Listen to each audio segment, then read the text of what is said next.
राजस्थान पर सबकी निगाहें टिकी हुई हैं।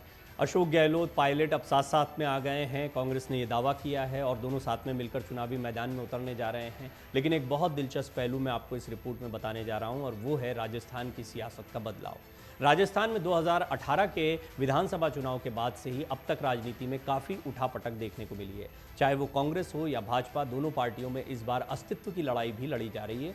ऐसा दावा किया जा रहा है कि दोनों पार्टियों के लिए अस्तित्व की लड़ाई है। एक तरफ जहां कांग्रेस ने सचिन पायलट और अशोक गहलोत के बीच सुलह का दावा किया है, दूसरी तरफ प्रदेश में पार्टी को मजबूत करने के लिए बीजेपी की तरफ से प्रधानमंत्री मोदी खुद मोर्चा संभाले हुए एक के बाद एक कई दौरे वो कर रहे हैं। यहाँ पर स्थानीय नेतृत्व को लेकर बड़े सवाल खड़े हो रहे हैं। क्या वसुंधरा राजे सिंधिया के नेतृत्व में चुनाव लड़ा जाएगा? क्या उनके चेहरे को चुनाव तक आगे किया ही नहीं जाएगा? ऐसे बहुत से सवाल हैं। इस रिपोर्ट में हम आपको बताएंगे कि 2018 के विधानसभा चुनाव के बाद कितनी बदली है राजस्थान की सियासत। इस बार किसका दावा कितना मजबूत है, इस चुनाव में कौन से मुद्दे हावी होंगे, किसकी तैयारी कैसी है। लेकिन उससे पहले जान लीजिए प्रधानमंत्री मोदी की जनसभा के बारे में, क्योंकि प्रधानमंत्री मोदी खुद राजस्थान पर लगातार फोकस कर रहे हैं। प्रधानमंत्री नरेंद्र मोदी के नेतृत्व वाली केंद्र की भाजपा सरकार के 9 साल पूरे होने पर पार्टी जनता का समर्थन हासिल करने के लिए कई जनसभाएं कर रही है।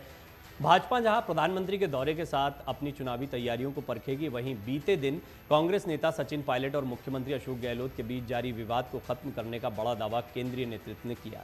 पार्टी महासचिव केसी वेणुगोपाल ने कहा कि हम मिलकर चुनाव लड़ेंगे और जीत दर्ज करेंगे। अशोक गहलोत के नेतृत्व वाली राज्य की कांग्रेस सरकार भी चुनावी साल में अपनी तैयारियों को पुख्ता करने में जुटी हुई है। हाल ही में right to health bill pass कराकर जहां कांग्रेस सरकार ने राजस्थान में माहौल बदलने की कोशिश की है, वहीं विपक्षी दल भाजपा राज्य में भ्रष्टाचार और अपराध का हवाला देकर अपनी वापसी के दावे कर रही है। इन दोनों के अलावा अरविंद केजरीवाल की पार्टी आप भी चुनावी मैदान में उतरने की तैयारी कर रही है। सबसे पहले जान लीजिए बीते 5 साल में राज्य की सियासत में क्या क्या बदला।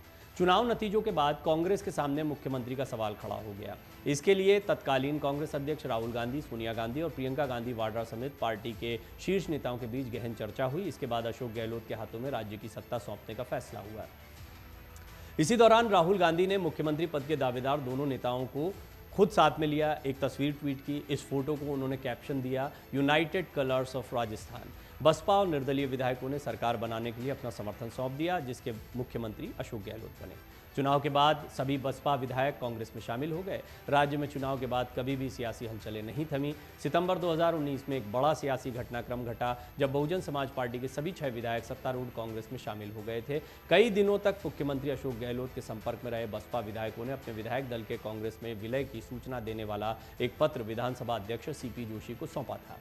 जब पायलट गुट की बगावत हुई और खड़ा हो गया सरकार गिरने का खतरा, ये भी एक मौका आया। दिसंबर 2018 में सरकार बनने के 19 महीने बाद ही गहलोत सरकार के सामने सबसे बड़ा संकट था। ये संकट 12 जुलाई 2020 से शुरू हुआ, जब कांग्रेस के 19 विधायक गहलोत और पायलट गुटों के बीच विभिन्न मुद्दों पर विवादों के बाद दिल्ली आ गए। ये विधायक तत्कालीन उप मुख्यमंत्री सचिन पायलट के खेमे के थे। इसी बीच पायलट ने दावा किया कि उनके पास कुल 30 विधायकों का समर्थन है। कांग्रेस ने संभालने के लिए रणदीप सिंह सुरजेवाला, अजय माकन, अविनाश पांडे को जयपुर भेजा। इस बीच सचिन पायलट ने फिर से पुष्टि की कि वो भाजपा में शामिल नहीं होंगे। मुख्यमंत्री अशोक गहलोत और अन्य नेताओं के साथ कांग्रेस विधायकों ने विश्वास प्रस्ताव के लिए एक बैठक की। सचिन पायलट और उनके समर्थक विधायकों को भी इस मुद्दे पर चर्चा के लिए आमंत्रित किया गया, लेकिन उन्होंने इनकार कर दिया। 14 जुलाई को उन्हें उनके 2 विधायकों समेत राजस्थान के उप मुख्यमंत्री और राजस्थान प्रदेश कांग्रेस कमेटी के अध्यक्ष पद से हटा दिया गया। शिक्षा मंत्री गोविंद सिंह डोडासरा को राजस्थान प्रदेश कांग्रेस कमेटी का अध्यक्ष बना दिया गया। सचिन पायलट का समर्थन करने वाले कैबिनेट मंत्री विश्वेंद्र सिंह और रमेश चंद्र मीणा से भी उनके मंत्रालय छीन लिए गए। बगावत के लिए कांग्रेस यही नहीं रुकी। बाद में पायलट को विधानसभा से उनकी सदस्यता भंग करने के बारे में राजस्थान विधानसभा के अध्यक्ष सीपी जोशी ने नोटिस भी भेजा। कांग्रेस आलाकमान से एक मुलाकात ने कैसे परिस्थितियां बदल दी, वो भी दिलचस्प है। 10 अगस्त को सियासी घटनाक्रम में बड़ा उलटफेर देखने को मिला, जब अचानक सचिन पायलट राहुल गांधी और प्रियंका गांधी से मिले। इसके बाद सचिन पायलट मुख्यमंत्री अशोक गहलोत से मिले और आखिरकार राजस्थान कांग्रेस के दोनों गुट फिर से एक हो गए। 14 अगस्त को अशोक गहलोत के नेतृत्व वाली राजस्थान सरकार ने राजस्थान विधानसभा में ध्वनि मत से विश्वास मत जीत लिया। इस दौरान राजस्थान सरकार के सभी विधायक उपस्थित थे। चुनाव से साल भर पहले फिर से बगावत देखने को मिली। पिछले साल सितंबर में राजस्थान सरकार एक बार फिर संकट में आई, जब चुनाव से पहले कांग्रेस ने राज्य में नेतृत्व बदलना चाहा। कांग्रेस और उसके सहयोगी दलों के कई विधायकों ने अशोक गहलोत को मुख्यमंत्री पद से हटाने के विरोध में इस्तीफा देने की धमकी दी। ये वो समय था जब गहलोत कांग्रेस अध्यक्ष पद के लिए अपना नामांकन दाखिल करने की तैयारी में थे। 25 सितंबर की रात गहलोत गुट के 82 विधायक अचानक विधानसभा अध्यक्ष सीपी जोशी से मिले और अपना इस्तीफा दे दिया। हालांकि स्पीकर ने उनका इस्तीफा स्वीकार नहीं किया, अपने पास रख लिया। ये बाद में एक बहुत चर्चा का विषय बना था। इस्तीफे के बाद देर रात तत्कालीन कांग्रेस अध्यक्ष सोनिया गांधी ने अजय माकन और मल्लिकार्जुन खड़गे को दिल्ली वापस बुला लिया। साथ ही एआईसीसी के सदस्यों ने सोनिया गांधी से अशोक गहलोत को पार्टी अध्यक्ष की दौड़ से बाहर करने का अनुरोध किया। 26 सितंबर को सोनिया गांधी के आवास पर राज्य की स्थिति पर चर्चा करने के लिए एक बैठक हुई। सोनिया गांधी से मुलाकात के बाद मध्य प्रदेश के पूर्व मुख्यमंत्री कमलनाथ को विधायकों से बातचीत के लिए जयपुर भेजा गया। 29 सितंबर को सोनिया गांधी से मुलाकात के बाद गहलोत ने कांग्रेस अध्यक्ष पद का चुनाव नहीं लड़ने और राजस्थान के मुख्यमंत्री पद पर बने रहने का फैसला लिया। राज्य में उपचुनाव भी हुए। विधानसभा चुनाव 2018 के बाद कई सीटों पर उपचुनाव हुए, जिनमें सत्ताधारी कांग्रेस हावी दिखाई दी। अप्रैल 2021 में सुजानगढ़, सहाड़ा और राजसमंद सीटों पर उपचुनाव हुए। ये सीटें संबंधित विधायकों के निधन के कारण रिक्त हुई थी। इसके परिणामों की बात करें तो सहाड़ा और सुजानगढ़ से कांग्रेस को जीत मिली, जबकि राजसमंद में भाजपा ने बाजी मारी।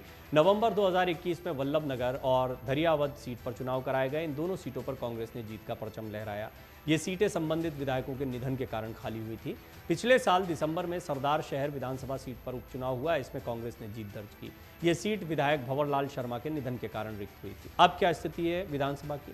2018 के चुनाव के बाद 200 सदस्यीय विधानसभा में कांग्रेस की 99, भाजपा की 77 सीटें थीं। 6 सीटें बसपा और 20 अन्य के खाते में गई थीं। इस वक्त 230 सदस्यीय विधानसभा में कांग्रेस के 108, भाजपा के 70 और 21 अन्य हैं। वहीं उदयपुर सीट वरिष्ठ भाजपा नेता गुलाबचंद कटारिया के इस्तीफे के कारण इसी साल फरवरी महीने में खाली हो गई थी, जब उन्हें असम का राज्यपाल नियुक्त कर दिया गया। इस चुनाव में कौन से मुद्दे हावी होंगे, किसकी तैयारी कैसी है? 2018 में राजस्थान विधानसभा के चुनाव नतीजे 11 दिसंबर को आए थे। ऐसे में चुनाव को अब 8 महीने का वक्त बाकी है। इस चुनाव में कांग्रेस के सामने अपना किला बचाने की चुनौती होगी। वहीं भाजपा अपनी वापसी की कोशिश करेगी। मौजूदा सरकार के सामने बेरोजगारी, अपराध जैसे बड़े मुद्दे हैं, जिन्हें विपक्ष लगातार उठा रहा है। वहीं चुनाव से कुछ महीने पहले राइट टू हेल्थ बिल पारित कराकर सरकार इसे ऐतिहासिक बता रही है। इसके पहले राज्य सरकार 10 लाख तक का स्वास्थ्य बीमा कवर देने वाली चिरंजीवी योजना लागू कर चुकी है। तो राजस्थान में आपने देखा 2018 के बाद क्या क्या पूरी कहानी रही है। चुनावी तैयारियों की बात करें तो कांग्रेस और भाजपा लगातार बूथ स्तर तक संगठन को मजबूत करने के प्रयासों में जुटी हुई है। दोनों ही पार्टी के बड़े बड़े नेता। चुनावी विश्लेषकों की माने तो भाजपा इस बार मोदी के चेहरे पर चुनाव लड़ रही है, जबकि कांग्रेस के सामने अभी भी असमंजस की स्थिति है। दोनों ही चेहरे सामने रख दिए गए हैं। इस बार आम आदमी पार्टी भी राज्य विधानसभा का चुनाव लड़ेगी। आपके राष्ट्रीय संयोजक अरविंद केजरीवाल ने पिछले महीने पंजाब के मुख्यमंत्री भगवंत मान के साथ राजस्थान के जयपुर में तिरंगा यात्रा निकालकर चुनावी बिगुल फूंका था। 2018 में नतीजे क्या रहे थे वो एक बार और आपको बता देते हैं। राजस्थान विधानसभा के लिए चुनाव 7 दिसंबर को हुए थे, जबकि परिणाम 11 दिसंबर को आया। अलवर की रामगढ़ सीट छोड़कर बाकी 199 सीटों पर मतदान हुआ। रामगढ़ सीट पर बसपा के प्रत्याशी लक्ष्मण सिंह के निधन के कारण चुनाव स्थगित हो गया। इस चुनाव में कांग्रेस ने भाजपा को पटकनी देते हुए 99 सीटें जीती थी। इसके साथ ही प्रदेश में हर 5 साल में सत्ता परिवर्तन का रिवाज कायम रहा। भाजपा को 73, मायावती की पार्टी बसपा को 6, अन्य को 20 सीटें मिली। कांग्रेस को बहुमत के लिए 101 विधायकों की जरूरत थी। कांग्रेस ने निर्दलीयों और अन्य की मदद से जरूरी आंकड़ा जुटा लिया। इसके साथ ही राज्य में सत्ता में कांग्रेस की वापसी हो गई। अशोक गहलोत मुख्यमंत्री बन गए। खबर आई राजस्थान में सब कुछ ठीक हो गया है, कांग्रेस ने समाधान निकाल लिया है, किसी न किसी फॉर्मूले पर बात हुई है। बाकायदा पायलट गहलोत को सामने लेकर केसी वेणुगोपाल आए, पत्रकारों के सामने कह दिया दोनों साथ में मिलकर लड़ेंगे। इंतजार किया जा रहा था कि सचिन पायलट और गहलोत अपनी चुप्पी कब तोड़ते हैं। पायलट से मीटिंग के बाद सीएम अशोक गहलोत ने अपनी पहली प्रतिक्रिया दी है, इसलिए यह दिलचस्पी का पहलू बन गया है। उन्होंने क्या कहा ये मैं आपको बताता हूं, लेकिन जानना बहुत दिलचस्प है कि अब भी किस तरीके से राजस्थान की सियासत में दो खेमे कांग्रेस के दिखाई पड़ते हैं। हालांकि कांग्रेस के लिए ये इसलिए महत्वपूर्ण है क्योंकि दोनों ही अपने अपने क्षेत्रों में अपनी ताकत रखते हैं, दोनों ही चर्चा का विषय बने हुए हैं। एक तरफ पायलट हैं जो बेशक सरकार के खिलाफ ही एक तरीके से प्रदर्शन करते दिखाई दिए, लेकिन एंटी इनकम्बेंसी वाले फैक्टर को वो डिफ्यूज कर सकते हैं, क्योंकि जो मुद्दे बीजेपी को उठाने चाहिए थे वो सारे मुद्दे खुद पायलट उठा रहे हैं, जो कि कांग्रेस पार्टी के बड़े नेता हैं। अब ये भी एक स्ट्रैटेजिकल हिस्सा दिखाई पड़ता है। हालांकि पायलट की अपनी मांगें ये भी बहुत स्पष्ट है, ऐसा नहीं है कि पायलट को बहुत सोच समझकर बड़ी रणनीति बनाकर ये सारे काम कर रहा है, लेकिन कांग्रेस इसको भुना सकती है अपने पक्ष में। उन्होंने हमला भी बोला तो बहुत सोच समझकर, सधे अंदाज में वसुंधरा राजे सिंधिया के कार्यकाल में हुए कथित भ्रष्टाचार पर उन्होंने हमला बोला। सवाल बेशक उन्होंने अपनी पार्टी से पूछे, तो वो गहलोत से भी दूरी बनाकर रखते हैं, बीजेपी के खिलाफ भी बोलते हैं, अपनी पार्टी के साथ भी खड़े दिखाई देते हैं। एक स्ट्रैटेजी है। अब गहलोत की स्थिति समझिए। गहलोत के लिए तो ये एक तरीके से करो या मरो वाली स्थिति है। उनके लिए ये राजनीतिक संन्यास या राजनीति में बने रहने वाली स्थिति है। अगर एक बार उनका चेहरा राजस्थान की सियासत से हटता है तो इसका मतलब नया चेहरा मिल गया राजस्थान में कांग्रेस को। और अब समय कितना बचा है? 72 साल के अशोक गहलोत के पास कितने टेन्योर हैं कि वो राज्य की राजनीति करेंगे? कुल मिलाकर अशोक गहलोत अगले चुनाव को बहुत गंभीरता से ले रहे हैं अपने राजनीतिक करियर के लिहाज से। उनको विश्वास है कि उनके चेहरे पर चुनाव लड़ा जाएगा तो रिपीट हो सकती है कांग्रेस की सरकार। इसके बारे में बार बार वो खुद भी दावे करते रहे, आगे रहकर वो कहते रहे सर्वे करवा लो, अपनी पार्टी को कहते रहे। लेकिन अब अशोक गहलोत ने इस मीटिंग के बाद में क्या पहली प्रतिक्रिया दी वो जानने जैसी है, दिलचस्प है। इशारों में समझिएगा कि उन्होंने जो कहा है उसके मायने क्या है। उन्होंने कहा, लोग मुझे रिपीट करके बताएंगे, पार्टी फिर से जीते उस हिसाब से अपनी भूमिका रख रहा हूं। राजस्थान कांग्रेस में अशोक गहलोत और सचिन पायलट खेमे के बीच चल रही सियासी खींचतान को पार्टी हाईकमान क्या खत्म कर पाएगी, बड़ा सवाल है। गहलोत ने जो कुछ कहा है उसके बाद ये सवाल क्यों खड़ा हुआ ये भी आपको बताता हूं। दरअसल मुख्यमंत्री गहलोत और सचिन पायलट को अपने साथ मीडिया के सामने लाकर कांग्रेस संगठन महासचिव केसी वेणुगोपाल ने हम साथ साथ हैं का मैसेज देने की कोशिश की।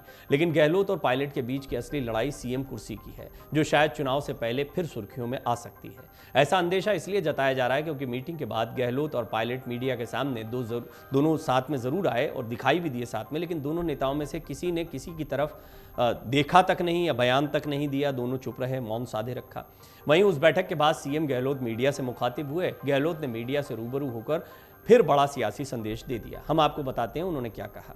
सीएम गहलोत ने कहा कि लगता है कि इस बार लोग मुझे वापस रिपीट करके बताएंगे, सब नेता कार्यकर्ता धैर्य रखो, मौके मिलेंगे, दोबारा जीत कर आएं, उस अनुसार मैं अपनी इंपॉर्टेंट भूमिका रख रहा हूं। सीएम अशोक गहलोत के इस बयान से उनका मैसेज साफ है कि वो मुख्यमंत्री पद पर ही रहेंगे, सीएम पद पर कोई बदलाव नहीं होगा। गहलोत ने विधानसभा चुनाव के लिए भी संदेश दे दिया है कि लगता है कि लोग मुझे वापस रिपीट करके बताएंगे। यह सचिन पायलट और उनके खेमे के साथ प्रदेश की जनता के लिए बड़ा मैसेज माना जा रहा है। सीएम अशोक गहलोत को राजनीति का जादूगर इसलिए कहते हैं कि वो एक तीर से कई निशाने अपने बयानों से साध लेते हैं, बिना कहे वो बहुत कुछ कह जाते हैं। इसे ही मैसेज की पॉलिटिक्स कहा जाता है, जो राजस्थान में कांग्रेसी और गहलोत समर्थक अच्छे से समझते हैं।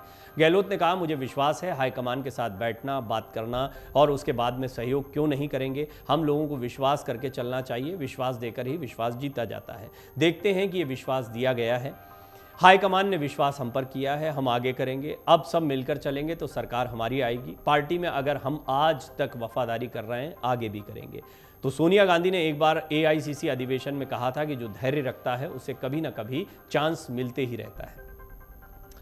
सोनिया गांधी के अधिवेशन में दिए गए बयान का हवाला देते हुए सीएम गहलोत ने यह भी कहा कि धैर्य रखोगे तो पार्टी में आपको कभी ना कभी काम करने के अवसर और मौके मिलेंगे, पहले मिले भी हैं और आगे भी मिलते रहेंगे। गहलोत के इस बयान को सचिन पायलट और उनके खेमे के विधायकों के लिए मैसेज के तौर पर देखा जा रहा है कि धैर्य रखो तो आगे कभी ना कभी काम करने के अवसर मिलेंगे, पहले भी मिलते आए हैं। सीएम ने यह भी उनके लिए स्पष्ट किया है। सीएम गहलोत से जब मीडिया ने पायलट की भूमिका और सहयोग पर सवाल किया तो गहलोत बोले कि वो पार्टी में हैं और पार्टी में हैं तो क्यों नहीं करेंगे। मेरे लिए अब पद मायने नहीं रखता, मेरे लिए मायने रखता है कि मैं जिंदगी में 3 बार मुख्यमंत्री बना हूं। आप समझ नहीं पा रहे हैं या मैं समझा नहीं पा रहा हूं, 3 बार सीएम और केंद्रीय मंत्री बनना मायने रखता है। मुझे सब कुछ पार्टी ने दिया है।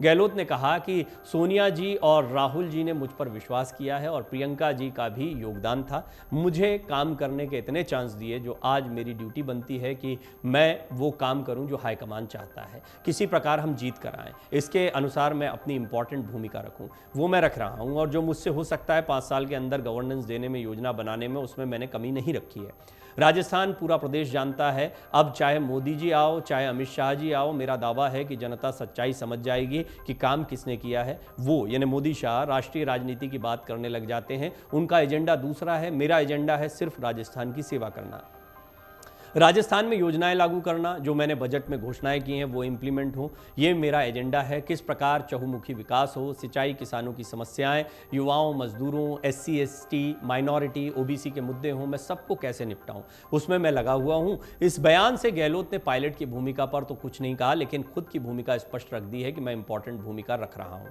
लेकिन देखिए, उनके इस बयान को बहुत गंभीरता से लिया जाना चाहिए। उनका कहना है कि सीएम पद मेरे लिए मायने नहीं रखता, हालांकि वो ये बात पहले भी कह चुके हैं और कहीं ना कहीं इशारों में धैर्य रखने के साथ साथ में सचिन पायलट की बड़ी भूमिका की तरफ वो इशारा कर रहे हैं। निश्चित तौर पर आला कमान अब इस बात का मन बना चुके हैं कि पायलट बड़ी भूमिका में होंगे, तो आप उनके इस बयान को पायलट पर दिए गए बड़े बयान के तौर पर देख सकते हैं। सीएम गहलोत ने अपने बयान में आगे कहा कि मुझे लगता है कि इस बार जनता सरकार रिपीट कर सकती है। वैसे तो माई बाप जनता ही है, वो जो फैसला करेगी मंजूर होगा। मुझे एहसास होता है जब मैं दौरे पर जाता हूं, जिस तरह युवा महिलाएं सब मिलते हैं, अति उत्साह उन लोगों के अंदर है। मैं उनसे मिलता भी हूं, जगह जगह रुककर बात करता हूं, मीटिंग्स करता हूं। ऐसा लगता है कि इस बार लोग मुझे वापस रिपीट करके बताएंगे। चाहे वो कितना भी धन बल बीजेपी वाले खर्च करेंगे, अभी भी वो झूठी बातों को लेकर लोगों को भ्रमित कर रहे हैं। मेरे और मेरी सरकार के बारे में उनके पास कहने को कुछ नहीं है, इसलिए मेरा ध्येय वही है। कुल मिलाकर आप देखिए, बहुत दिलचस्प राजनीति और बड़ा सही समीकरण है। अभी तक ये माना जा रहा था कि छत्तीसगढ़ मध्य प्रदेश में कांग्रेस मजबूत है, लेकिन राजस्थान में मामला गड़बड़ दिखाई दे रहा है। राजस्थान में अभी तक का रिवाज भी यही रहा है कि एक बार बीजेपी एक बार कांग्रेस आती है, लेकिन यहाँ पर कांग्रेस की रणनीति बहुत दिनों, और मैंने इस पर पहले भी कुछ रिपोर्ट्स बनाई हैं, आप उन पर ध्यान दे सकते हैं कि आज की बात नहीं कि मैं आज इन दोनों के एक साथ आने के बाद ये बात कह रहा हूँ। मैंने पहले भी कुछ रिपोर्ट्स में कहा है कि ये बहुत रणनीतिक फैसला दिखाई पड़ता है। पायलट पार्टी छोड़ नहीं रहे हैं, पार्टी में रहकर बीजेपी का विरोध कर रहे हैं। पार्टी के चेहरे को पार्टी भी सामने रख रही है। एंटी इनकम्बेंसी से निजात मिलती है। एंटी इनकम्बेंसी यानी वही जिसकी वजह से ये रिवाज कायम है कि एक बार आपको मौका दिया। अब यहाँ पर गहलोत के चेहरे के बजाय अगर पायलट के चेहरे को बड़ा कर कर दिखाया जाता है, या कम से कम ये मैसेज दिया जाता है कि पायलट भी इस दौड़ में शामिल हो गए हैं, तो कहीं ना कहीं इस एंटी इनकम्बेंसी को काउंटर करने में कांग्रेस कामयाब हो सकती है। अपनी योजनाओं के साथ अशोक गहलोत मुख्यमंत्री रहते रहते चुनावी मैदान में उतर रहे हैं, तो अगर उनको लोगों ने सचमुच पसंद किया है तो उनको भी वोट मिल सकता है, यानी वो रिपीट शब्द जिसका इस्तेमाल कर रहे हैं। और अगर जनता बदलाव चाहती है तो उसके लिए विकल्प के तौर पर पायलट जैसा चेहरा भी कांग्रेस सामने रख रही है। कांग्रेस की रणनीति तो ठीक दिखाई दे रही है, लेकिन इन दोनों के बीच का कॉम्बिनेशन आगे कैसे बढ़ता है, कैसे पायलट अपने विरोध के साथ साथ में अपनी पार्टी के समर्थन को जारी रखते हैं, यानी वो विरोध अशोक गहलोत का करते हैं, वो बेशक निशाने पर बहुत सारी चीज़ों को रखते हैं, वो ऐसे मुद्दे उठाते हैं जो सरकार को घेरते दिखाई देते हैं, लेकिन इसके बावजूद वो पार्टी के साथ इंटैक्ट बने हुए हैं। तो अपनी लोकप्रियता, पार्टी के साथ बने रहना और अपनी पार्टी की पॉलिसीज को काउंटर करते रहना, इस मोर्चे पर काम कर रहे हैं। अशोक गहलोत अपनी पॉलिसीज, अपनी योजनाओं को और आगे क्या काम कर सकते हैं, इनको बताने की बात कह रहे हैं। कुल मिलाकर इन दो मोर्चों पर कांग्रेस आगे बढ़ रही है। देखना होगा राजस्थान की जनता पर इसका क्या असर पड़ता है। मन से उजाला कर चले, मन से उजाला कर चले।